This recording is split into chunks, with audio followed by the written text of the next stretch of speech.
Hello students, welcome to my channel. आज हम class 11 का chapter 17 part 1 breathing and exchange of gases पढ़ेंगे।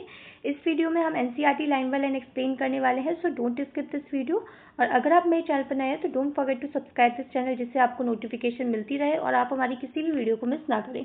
अगर आपको वीडियो पसंद आती है तो लाइक करना ना भूलें। तो सबसे पहले हम देख लेते हैं कि हमें कौन कौन से टॉपिक्स कवर करने हैं इस चैप्टर में।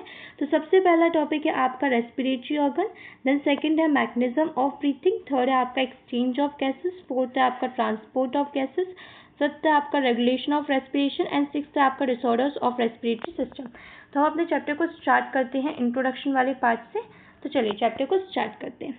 As you have read earlier, oxygen O2 is utilized by the organisms to indirectly break down nutrition molecules like glucose and to drive energy for performing various activities। तो यहाँ पे क्या कह रहे हैं कि जो ऑर्गेनिजम्स है वो ऑक्सीजन को यूटिलाइज करता है और इनडायरेक्टली ब्रेक डाउन करता है न्यूट्रिशंस का, जैसे कि ग्लूकोज का, अमीनो एसिड का, फैटी एसिड का। इन सबसे इन्हें एनर्जी मिलती है बाकी एक्टिविटीज़ को परफॉर्म करने के लिए।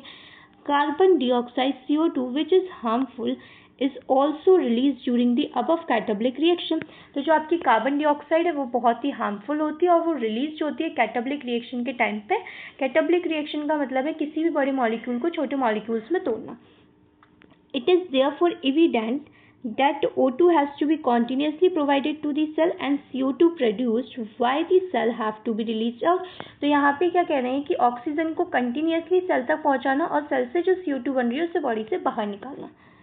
This process of exchange of O2 from the atmosphere with CO2 produced by the cell is called breathing, commonly known as respiration। तो ये जो प्रोसेस है एटमॉस्फेयर से ऑक्सीजन को लेना और सेल से जो CO2 बन रही है उसे बॉडी से बाहर निकालना, ये जो प्रोसेस है इसको ही हम क्या बोलते हैं, ब्रीथिंग बोलते हैं, and commonly known as respiration. Place your hand on your chest, you can feel the chest moving up and down. तो अगर आप अपने चेस्ट पर हाथ रखकर देखोगे तो आपको फील होगा कि जो आपका चेस्ट है वो अप एंड डाउन कर रहा है। You know that is due to breathing. तो हमें पता ही किसकी वजह से कर रहा है, ब्रीथिंग की वजह से कर रहा है। हाउ डू वी ब्रीथ, हम किस तरीके से ब्रीथ करते हैं। The respiratory organs and the mechanism of breathing are describe in the following section of this chapter. तो जो रेस्पिरेटरी ऑर्गन है और जो मैकेनिज्म है ब्रीथिंग का वो इस चैप्टर में हम पढ़ने वाले हैं। तो सबसे पहला टॉपिक है आपका रेस्पिरेटरी ऑर्गन। तो हम अपना स्टार्ट करते हैं। Mechanism of breathing very among different group of animals depending mainly on their habitat and level of organisation.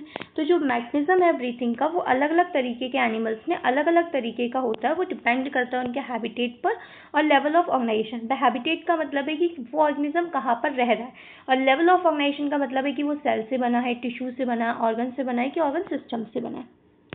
Lower invertebrates like sponges, coelenterate, flatworm, etc. exchange O2 with CO2 by simple diffusion over the entire body surface।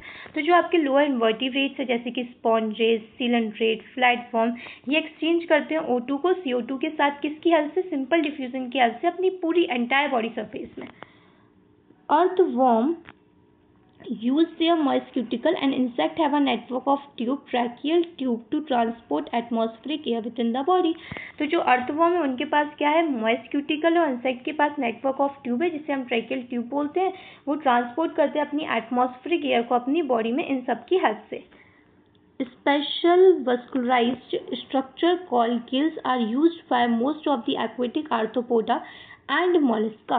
तो जो special वस्कुलाइड structure है उसे हम gills बोलते हैं, जो use करते हैं आपके most of the aquatic arthropoda and Mollusca.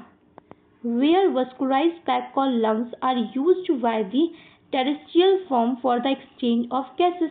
जो आपके वस्कुलाइज्ड पैक होते हैं उन्हें हम लंग्स बोलते हैं, एंड लंग्स के थ्रू जो रेस्पिरेशन होता है उसे पल्मोनरी रेस्पिरेशन बोलते हैं, जो यूज करते हैं आपके टेरेस्ट्रियल ऑर्गेनिज्म अपनी गैसेस को एक्सचेंज करने के लिए। Among vertebrates, fish use gills, where reptile, birds and mammal respire through lungs। तो जो वर्टिब्रेट्स हैं, वर्टिब्रेट्स में जो फिश होती हैं वो यूज़ करती हैं गिल्स को, और रेप्टाइल, बर्ड्स, मैमल वो रेस्पायर करते हैं लंग्स के through. Amphibians like frog can respire through their moist skin also. तो एम्फीबियंस में अगर हम फ्रॉग की बात करें वो रेस्पायर करते हैं अपने मॉइस्ट स्किन के through. Mammals have a well developed respiratory system, और मैमल्स के पास क्या एक वेल डेवलप्ड रेस्पिरेटरी सिस्टम है जिसकी वजह से वो ब्रीथ कर पाता है। आई होप आपको ये पार्ट समझ में आया होगा। अब हम नेक्स्ट वीडियो में मिलते हैं, जब तक के लिए टाटा बाय बाय।